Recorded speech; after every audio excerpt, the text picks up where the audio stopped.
यहाँ मौजूद हमारे सभी बड़े बुजुर्ग, हमारे सभी युवा साथी, हमारी माताएं और बहनें, आप सब जो इतनी गर्मी में इतने समय से हमारा इंतजार कर रहे हैं, हमें सुनने आए हैं अपना कीमती समय निकालकर, तो आप सभी को मेरी ओर से जय भीम।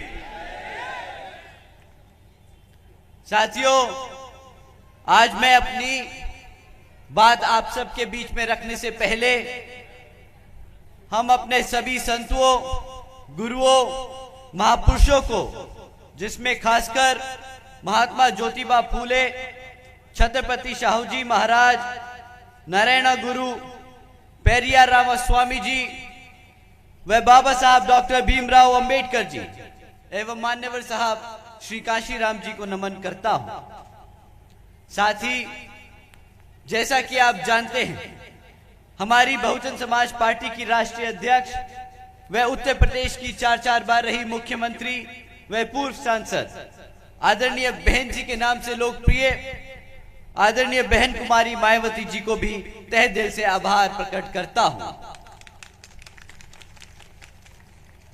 जिन्होंने अपनी पूरी जिंदगी बामसेफ, DS4 व BSP के जन्मदाता एवं संस्थापक मान्यवर साहब श्री काशीराम जी के बताए हुए रास्ते पर चलकर परम पूज्य बाबा साहब डॉक्टर भीमराव अंबेडकर जी के मानवतावादी व आत्मसम्मान के मूवमेंट के कारवा को अपने आजीवन त्याग, तपस्या व कड़े संघर्ष के जरिए नई राजनीतिक ऊर्जा, शक्ति व पहचान दी है तथा उत्तर प्रदेश जैसे महत्वपूर्ण और विशाल राज्य में 4 बार अपनी पार्टी BSP के नेतृत्व में सरकार बनाकर खासकर बहुजन समाज के लिए एक ऐसी मिसाल बन गई है, जिससे प्रेरणा लेकर करोड़ों लोग आज यहाँ सामाजिक परिवर्तन व आर्थिक तरक्की के मिशनरी कार्य से जुड़ चुके हैं।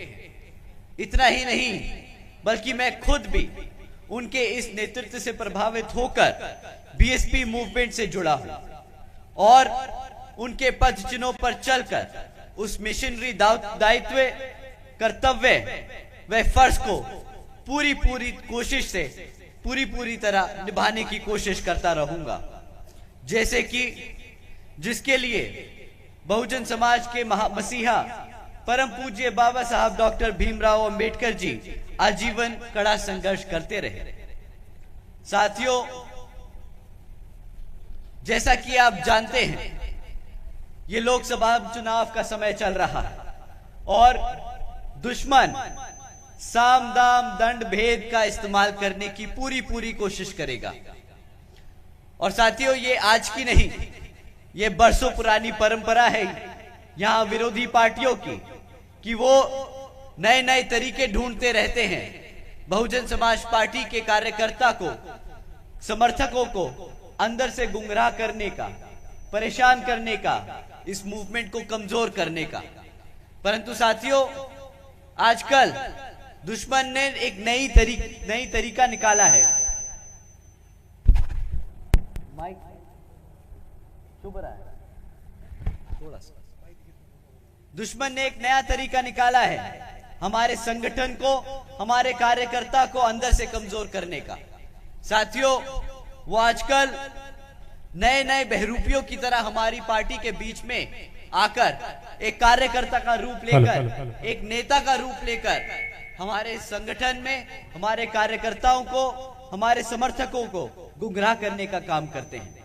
साथियों, ये बहरूपिये है, ये बहरूपिये कभी कभार आप लोगों के बीच में आकर नीला पटका पहनकर, जय भीम के नारे लगाकर, आपके हकों की बात कर आपको बोलेंगे कि देखो भाई, हम भी तुम्हारी तरह बाबा साहब के फॉलोअर हैं, हम भी मान्यवर साहब को मानते हैं, हम भी बहन जी को मानते हैं। परंतु जब वोट देने की बात आती है तो ये सभी लोग, ये सभी बहरूपिये, ये सभी दुश्मन क्या कहते हैं? या तो पहले अपने आप को नेता बना लेंगे, अगर खुद इतने बड़े ना हो, खुद इतने सक्षम ना हो तो बोलते हैं कि देखिए बहन जी ने तो सरकार चला ली, परंतु अब नया समय आ गया है, हमें विपक्षी पार्टी के नेताओं को वोट डालने की जरूरत है क्योंकि वो हमारे हितैषी। साथियों, जो भी चाहे वो कार्यकर्ता हो, पदाधिकारी हो या हमारा प्रत्याशी क्यों ना हो, अगर वो इस झंडे के नीचे रहकर किसी और दुश्मन पार्टी के बारे में उसके समर्थन को, उसके समर्थक देने की बात करे तो साथियों समझ जाइए कि वो दुश्मन है, बहरूपिये के रूप में हमारे बीच में बैठा है। साथियों, ऐसे में आप लोगों को बस आपको ऐसे में ऐसे लोगों को आगाह नहीं करना कि आप इनको पहचान गए।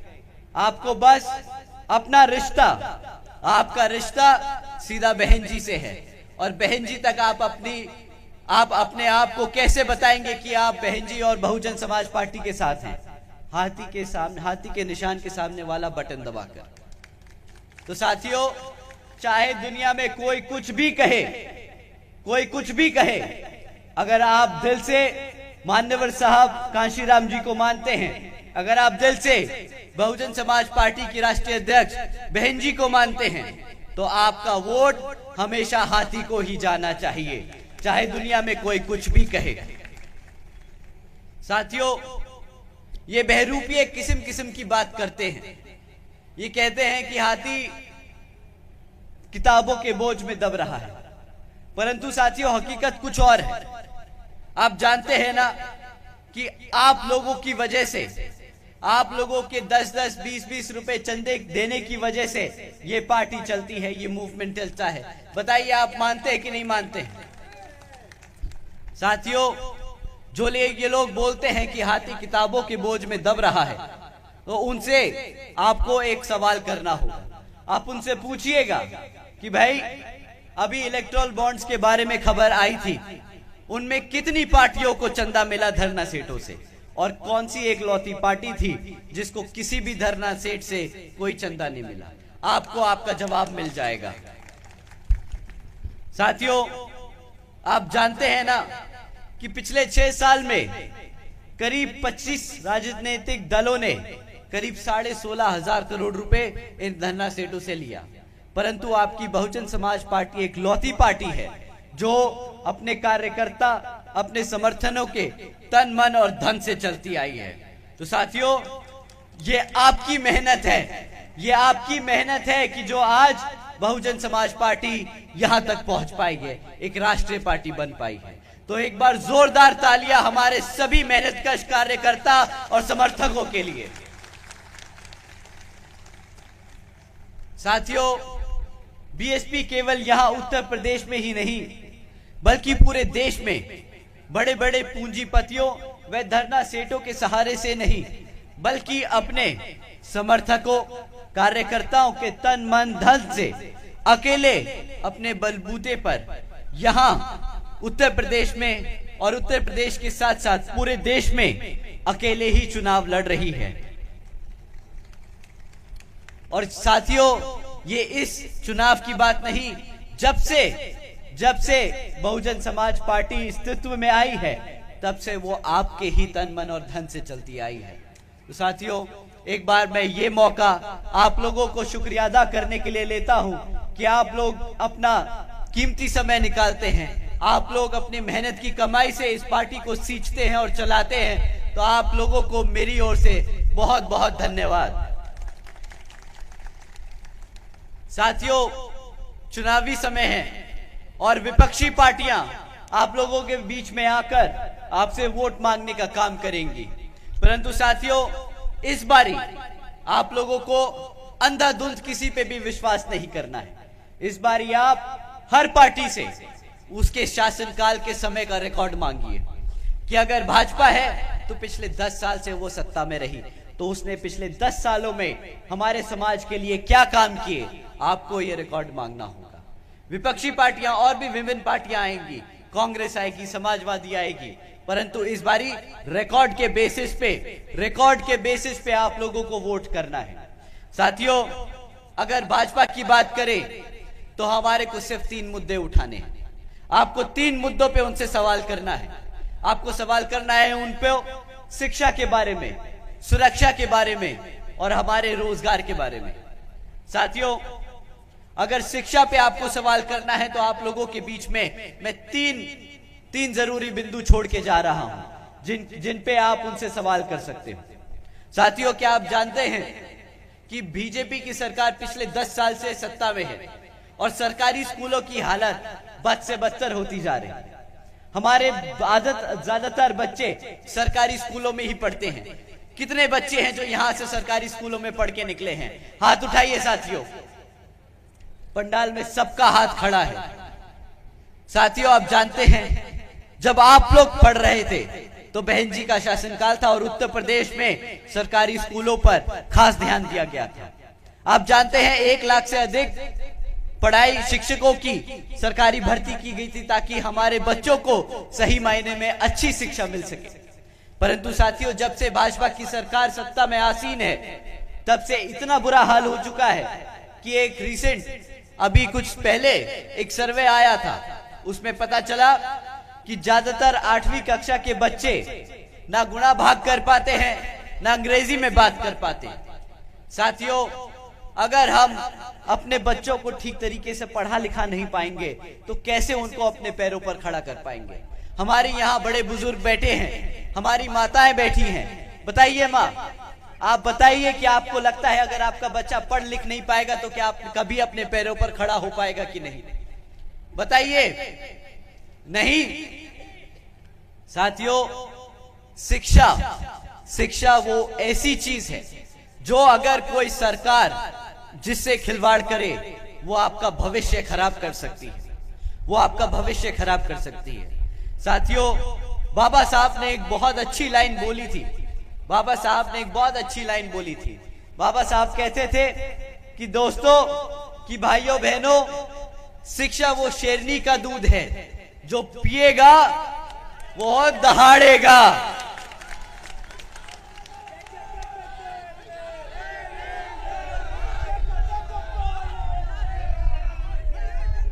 साथियों, ये लोग आपके बच्चों को शेर बनने से रोकते हैं।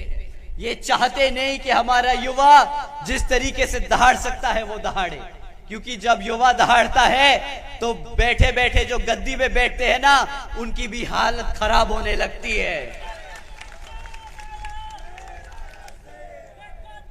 शिक्षा के मामले में साथियों, ये लोग आपके बच्चों को प्राइमरी स्कूल से कमजोर करते हैं और अगर किसी तरह हमारे युवा बच्चे पढ़ लिखकर ग्रेजुएट बन जाएं, 12वीं पास कर लें, तो उनके लिए नौकरी के अवसर नहीं। आपको कितनी बारी सुनने को मिलता है कि बच्चे हजारों की संख्या में, लाखों की संख्या में सरकारी भर्ती के लिए एग्जाम के पेपर देते हैं और वो पेपर कुछ दिनों बाद क्या हो जाता है? लीक हो जाता है। साथियों, सरकार वीक नहीं होती है पेपर लीक करने के मामले में, ये गलतफहमी है। सरकार की मंशा है कि वो तुम्हें कभी रोजगार दे ही ना। गलतफहमी मत पालना कि वो कमजोर है, वो बहुत शातिर है। तुम्हें कभी मजबूत नहीं होना देना चाहते साथियों, तुम्हें कभी अपने पैरों पर नहीं खड़े होना देना चाहते। साथियों, पेपर लीक की खबरें बहुत आम हैं। हर आए महीने कोई ना कोई पेपर लीक होता है और इन्हें बहाना मिल जाता है तुम्हें ना रोजगार देने का। साथियों, ऐसा नहीं कि रोजगार नहीं है, बहुत सारी सेंट्रल गवर्नमेंट में जॉब्स खाली पड़ी हैं, बहुत सारी पद खाली पड़े हैं। क्या आप जानते हैं भाजपा के शासनकाल में आज की डेट में सेंटर में 50 लाख से ज्यादा पद खाली पड़े हैं। भाजपा की जहां जहां सरकारें चल रही हैं, अगर वो चाहे कल ही वो सारी पद भर सकती हैं, सारे पद भर सकती है और आप सबको रोजगार दे सकती है, परंतु उसकी नीयत नहीं है कि बहुजन समाज अपने पैरों पर खड़ा हो जाए, अपने आप कमाए और इनका मुफ्त का राशन को लात मार के बाहर भर कर सके। साथियों, ये आपको जिंदगी भर कमजोर रखना चाहते हैं।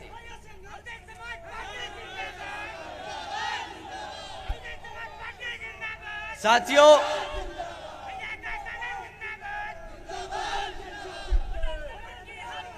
साथियों आप जानते हैं, हमारे बड़े बुजुर्ग ये बहुत बखूबी से समझते होंगे कि रोजगार और शिक्षा की क्या अहमियत है। मैं जानता हूं कि आप लोग भी समझते हैं कि रोजगार का क्या मतलब है आपके लिए, परंतु आज भाजपा की सरकार के चलते हुए आज 30% युवा, पढ़ा लिखा युवा बेरोजगार घूम रहा है। तो साथियों बताइए, क्या ऐसी सरकार आपको मंजूर है? मंजूर है? निकाल के फेंकना है?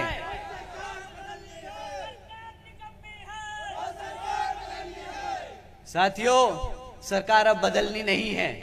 सरकार को, ऐसी पार्टी को जड़ से निकालकर, उखाड़कर, सत्ता से नहीं भारत से बाहर निकालने का समय आ गया है।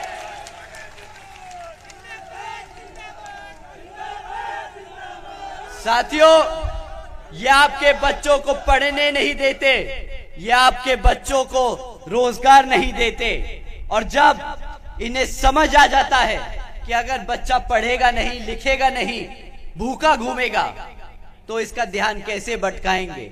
ये लोग क्या बोलते हैं कि भाई हम मुफ्त में राशन देंगे, और बड़े चौड़ से बोलते हैं, बड़ा खुश होके बोलते हैं, कहते हैं कि भाई हमने 80 करोड़ जनता को मुफ्त में राशन दिया। आप मानते हैं कि मुफ्त में राशन कोई अच्छी बात है? कितने लोग बोलते हैं, यहाँ पे मेरी सभी माएं बैठी हैं, माँ बताओ तुम चाहती हो कि तुम्हारा बच्चा मुफ्त में राशन लेने जाए? बताओ, नहीं चाहती ना माँ? तुम भी चाहती हो ना कि तुम्हारी औलाद अपने पैरों पर खड़े होकर, अपने आप कमाकर, अपने घर में आपके लिए अपनी कमाई, मेहनत की कमाई का खाना लेके आए? बताओ माँ। साथियों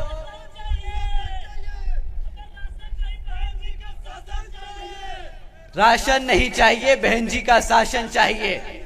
बिल्कुल, इस बारी अगर आप लोगों ने सही जगह वोट डाला तो बहन जी का शासन यहां नहीं बल्कि पूरे देश में होगा, पूरे देश में। साथियों ये लोग कहते हैं कि इन्होंने 80 करोड़ जनता को मुफ्त में राशन दिया। इसकी कीमत हम लोग मुफ्त का राशन लेकर नहीं, जो हमें इसके बदले मिलना चाहिए था उसको गवा कर चुकाते हैं। साथियों आप जानते हैं कि कितना आपको राशन मिलता है और उसके बदले आप कितना उसको चुकाते हो? आपको कितने का राशन साल का मिलता होगा बताइए? 12,000, ज्यादा से ज्यादा 12,000 रुपए का साल का राशन मिलता। क्यों मां बताओ? 12,000 से ज्यादा का राशन तो नहीं मिलता होगा ना तुम्हें? नहीं। आपको पता है कि अगर आपका लड़का, आपकी बेटी सरकारी नौकरी पाए, क्लास 4 की भी नौकरी पाए, तो वो महीने का कम से कम 20 से 25,000 रुपया कमाएगी। मतलब साल का 2.5 लाख रुपया। ये आपको 12,000 का राशन देकर 2.5 लाख का चूना लगाने का काम कर रहे हैं। ये जो बोलते हैं ना कि आपने मोदी जी का नमक खाया है, बोलो वो भी हमारी कमाई का पैसा है मेरे भाई, वो भी तुमने नहीं कमा के दिया है, वो भी मोदी जी का नमक नहीं है, वो भी मेरी मेहनत की कमाई, जो मैंने इकट्ठा करा है, जो मैं सामान खरीदता हूँ, जिसपे जीएसटी जमा करता हूँ, उसका पैसा है जो तुम हमें राशन की ओर में देते हो। परंतु साथियों ये ब्लैकमेल करना कि हमने मोदी जी का नमक खाया है, आपने मोदी जी का नमक खाया और अब वोट की ओर से आपको चुकाना पड़ेगा। साथियों बोल दीजिएगा कि वो जो कहते हैं कि मोदी जी का नमक खाया है, जो थैले में वो राशन देते हैं ना, वही थैले में वो नमक और राशन भर के इन्हें वापस कर देना और बोलना हमारी बहन जी ने हमें किताब दी थी, हमें राशन नहीं दिया था, हमें रोजगार दिया था ताकि हम अपने पैरों पर खड़े हों, ना कि किसी और के सामने हाथ फैलाने का काम करे। साथियों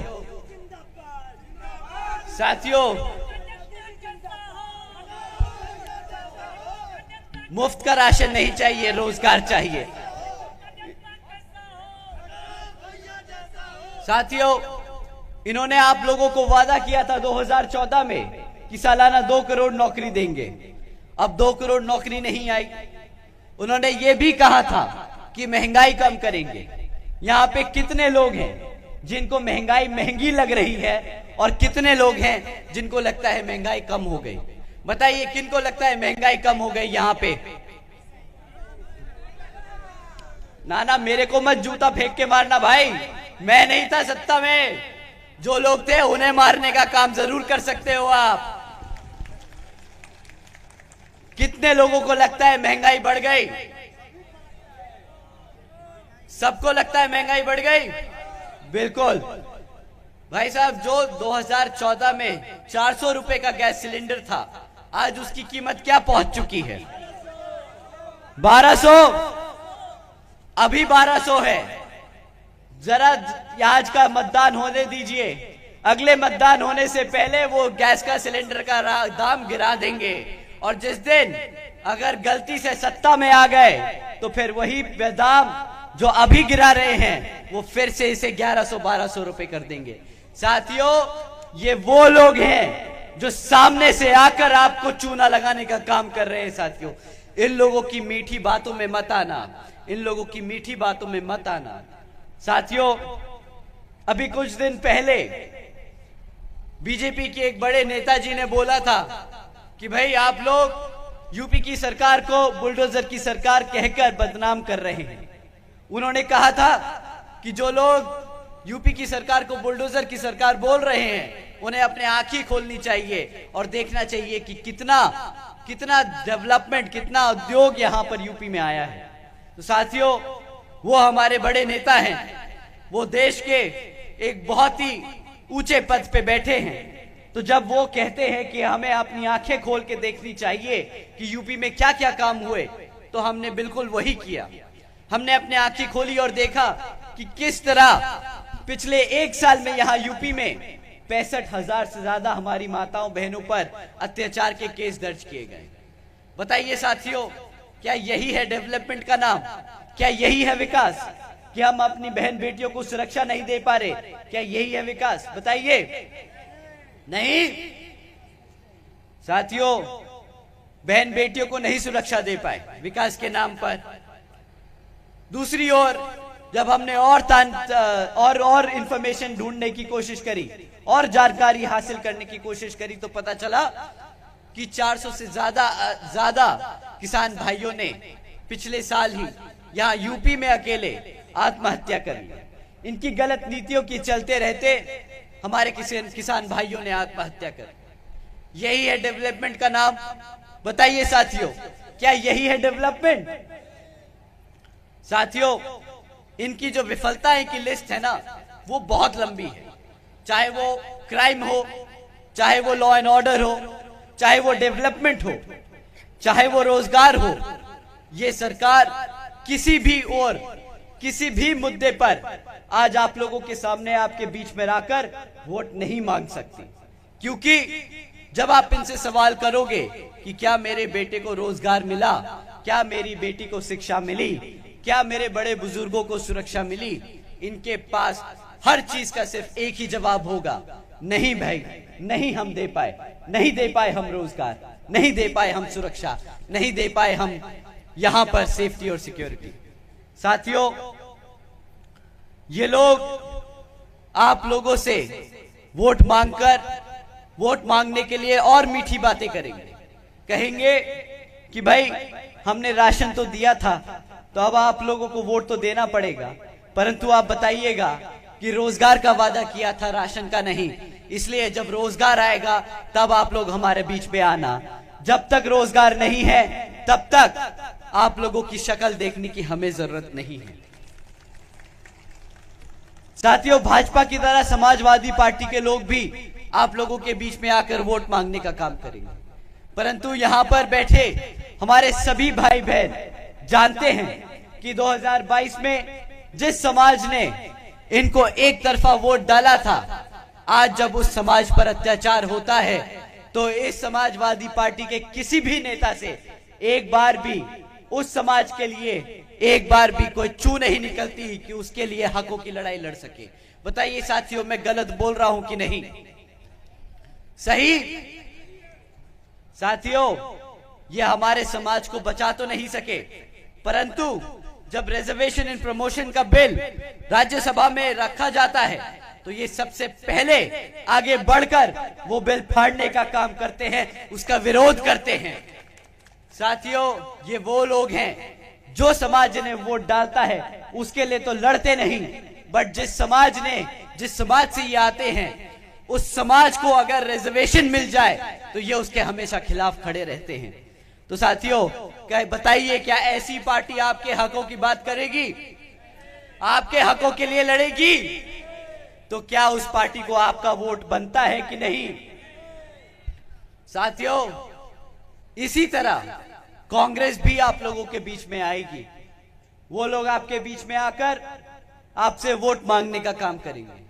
वो आजकल कह रहे हैं कि हम सभी SC ST OBC व पिछड़े समाज को रिजर्वेशन का कोटा बढ़ाकर देंगे। साथियों, बताइए किसने मंडल कमीशन की रिपोर्ट लागू कराने के लिए सरकार को मजबूर किया?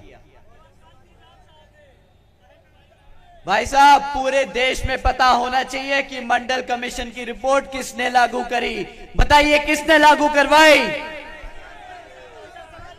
मान्यवर साहब काशीराम जी ने। और सत्ता में कौन था? VP सिंह की सरकार थी कि नहीं थी? जब उन्होंने मंडल कमीशन रिपोर्ट लागू करी तो वो कौन सी पार्टी थी जिसने समर्थन वापस लिया था और VP सिंह की सरकार गिराई थी? भाजपा। अब आपको पता चल रहा है ना कौन कितना मानववादी सोच रखता है। वो आप लोगों को किसी भी स्तर तक आगे नहीं बढ़ने देना चाहते। साथियों, आप जानते हैं बाबा साहब को भारत रत्न की उपाधि दिलाने के लिए किसने मेहनत करी थी? मान्यवर साहब काशीराम जी ने, है ना, 1990 में। और मान्यवर साहब और बाबा साहब को गुजरे हुए कितना समय हो चुका था तब तक? तकरीबन 40 साल हो चुके थे। और 40 साल तक कौन सी सरकार सत्ता में थी? कौन सी सरकार सत्ता में थी?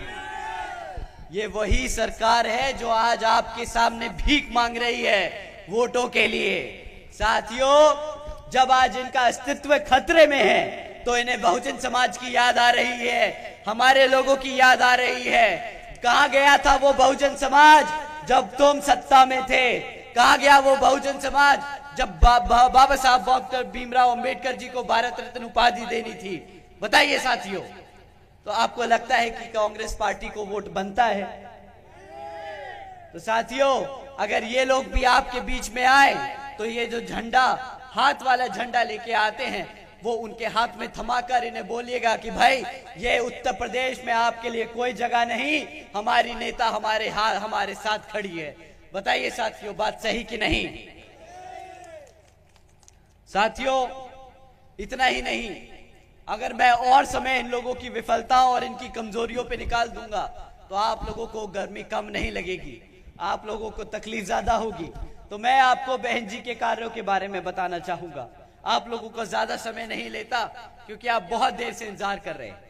साथियों, बहन जी के मॉडल को हम बहन जी गवर्नेंस मॉडल कहते हैं, जिसके तहत बहन जी यहाँ जिस तरीके से देश में अपने सभी सर्व समाज के लोगों की मदद कर रही थी, उसी तरह अगर देश में आप लोगों ने बहन जी को प्रधानमंत्री बनाने का काम किया तो बहन जी पूरे देश में उन्हीं नीतियों के हिसाब से चलकर, उन्हीं नीतियों पे चलकर यहाँ सर्व समाज के सभी जरूरतमंद लोगों को यहाँ पर अपने पैरों पर खड़े करने की पूरी कोशिश करेंगी। साथियों, बहन जी ने महामाया गरीब बालिका आशीर्वाद योजना चलाई थी। इस योजना के तहत बहन जी ने देश में पहली बार अपनी गरीब बच्चियों को पैदा होने के वक्त ही 1-1 लाख रुपए देने का काम किया था। और साथियों, देश में पहली बार एक गरीब घर में एक बेटी लखपति पैदा हुई थी, बहन जी की देन से।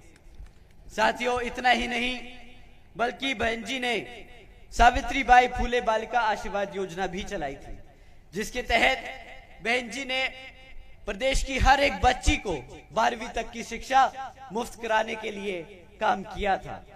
साथियों, बहन जी ने अपनी हर एक बच्ची को 12वीं तक पढ़ाई करने के लिए बिल्कुल जी जान से ये योजना लागू कराई, क्योंकि बहन जी मानती हैं बाबा साहब ने जो कहा था कि शिक्षा वो शेरनी का दूध है, जो पिएगा वो दहाड़ेगा। और उन्होंने अपने उत्तर प्रदेश की हर एक बच्ची को शेरनी बनाने का काम किया, क्योंकि आज यहाँ पर हमारी बहन बेटियां नहीं, हमारे घर की शेरनी है, जो दहाड़ती है तो पूरा प्रदेश कांपता है।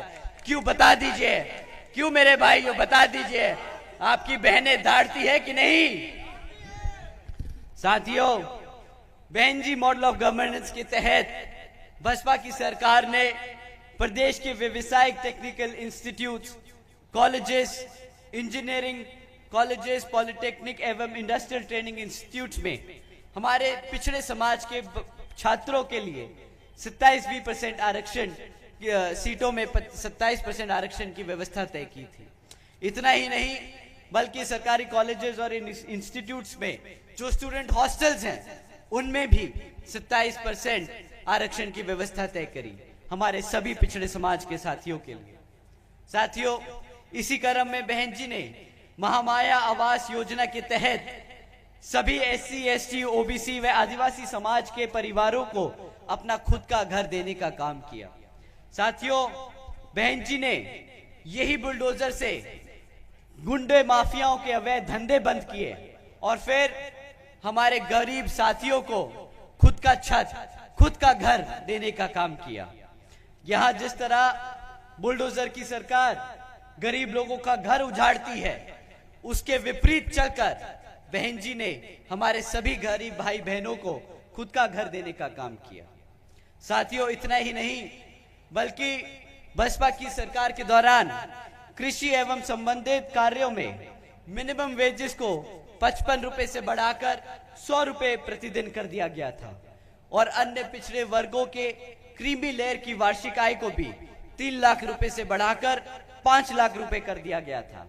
साथियों, ये वो छोटी छोटी स्कीमें हैं जो बहुत बड़ा इम्पैक्ट करती हैं। मुझे नहीं लगता कि हमारे युवा साथी इस चीज को आज सही तरीके से समझ पाएंगे, परंतु मेरी मानिए भाइयों, मेरी मानिए कि अगर बहन जी ये छोटी छोटी चीजें जो 10 साल 12 साल पहले बहन जी ने जब प्रतिदिन 100 रुपए महीना कर दी थी, 100 रुपए दिन की दहाड़ी कर दी थी, तो आज समझिए कि आपकी दिन की दहाड़ी कितनी बढ़ाई जा सकती है। आप लोगों के लिए ये बहुत जरूरी है चीजें समझना। साथियों, इतना ही नहीं, बल्कि बहन जी ने अपने शासनकाल में 90,000 से ज्यादा शिक्षकों को रोजगार देने का काम किया, 1 लाख से अधिक सफाई कर्मचारियों को रोजगार देने का काम किया, 2 लाख से अधिक जवानों को पुलिस फोर्स में भर्ती किया और 6 लाख से अधिक सभी अपर कास्ट समाज के कमजोर लोगों को विभिन्न विभागों में सरकारी नौकरी देने का काम किया। साथियों, बहन जी का मॉडल किसी एक जाति और धर्म के लिए नहीं, यहाँ बल्कि सर्व समाज में से हर जरूरतमंद लोगों के लिए। साथियों, कुछ ही इन जरूरी बातों के साथ साथ मैं आप लोगों से, खैर मेरे क्या, बहन जी के खासकर आदरणीय बहन जी की ओर से ये विशेष अपील है कि इस समय देश में हो रहे लोकसभा चुनाव में आप सभी लोग हर मोर्चे पर सावधान रहें, क्योंकि आपका वोट बहुत कीमती है। साथियों, कोई वोट आपका खरीद ना पाए, कोई वोट आपका लूट ना पाए, कोई वोट आपका किसी तरह भटकाकर जाया ना होने दे। ये आप लोगों को इस चीज का बहुत बहुत ध्यान रखना होगा, क्योंकि साथियों, देश के हर एक महिला, पुरुष व युवा साथी को वोट का अधिकार यहाँ परम पूज्य बाबा साहब डॉक्टर भीमराव अंबेडकर जी की बहन जी डॉक्टर भीमराव अंबेडकर जी की महत्वपूर्ण देन है। बहुत जरूरी है कि आप अपने वोट का सही इस्तेमाल करें। साथियों, मैं आप सबसे खास तौर से अपील करता हूं कि ये समय आपस में लड़ने का नहीं। अगर कोई आपस में मनमुटाव है, अगर कोई झगड़ा है, तो आप प्लीज, आपसे दरखास्त करता हूं कि ये समय आप अपना लड़ाई झगड़ा एक तरफ कर हाथी के निशान के सामने वाला बटन दबाकर यहां पर अपने प्रत्याशियों को जिताइए, ताकि आपके प्रत्याशी आगे जाकर बहन जी को प्रधानमंत्री बनाने का काम करें और आप बहन जी के हाथ मजबूत करें, ताकि बहन जी हमारे साथ साथ आने वाली पीढ़ियों को मजबूत करने का काम करें। साथियों, मैं आप लोगों से खास अपील करता हूं कि यहां शुभ नारायण गौतम जी, जो हमारे यहां 50 नंबर लोकसभा से प्रत्याशी हैं, आप उनको भारी मतों से जिताने का काम करें।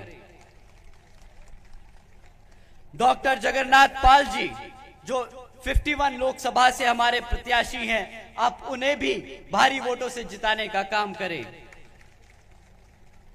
डॉक्टर मनीष कुमार सचिन जी, उनको भी आप भारी वोटों से जिताकर पार्लियामेंट में भेजने का काम करें।